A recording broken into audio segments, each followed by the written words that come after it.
Avec ce vidéo, on débute l'étude du dernier chapitre de ma partie mécanique, de mes notes de cours en physique.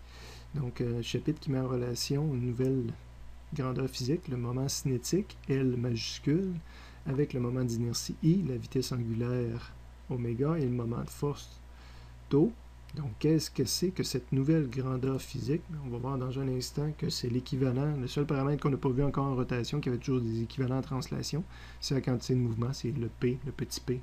Ben, le L, ça va être l'équivalent en rotation du petit p. Il y a toujours des équivalences là, entre nos deux grands types, entre nos variables de rotation puis nos variables de translation. Ben, petit p puis L, ce sont des équivalences. On va aller voir qu'est-ce qu'il y a dans le résumé. Vous allez voir qu'il y en a beaucoup.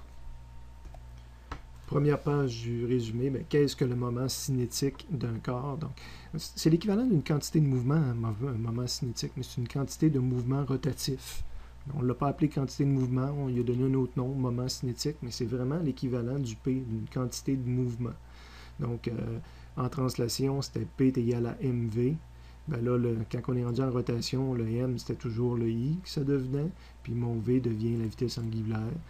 Petit p devient grand L, puis on appelle ça moment cinétique. Donc, première équation qu'on va utiliser. On avait vu qu'il y avait un principe de conservation de la quantité de mouvement. Bien, le moment cinétique se conserve aussi. Je vais vous faire des belles démonstrations en classe là-dessus. Donc, on avait soit la format, la somme, parce qu'on fait ça habituellement sur un système, puis il peut y avoir plusieurs composantes. Donc, la somme de toutes les delta P est égale à 0 pour un système, mais la somme de toutes les delta L va être égale à 0. Ou encore, forme finale est égale à initiale, mais on fait la somme de toutes les L d'un système final est égale à la somme de toutes les L initiales d'un système. Et c'est fini pour le résumé du chapitre 25. Vous pouvez comparer avec Séguin là, à la section 4.9 qui couvre cette matière-là. Si on aperçoit page 519, c'est les formules qu'on a.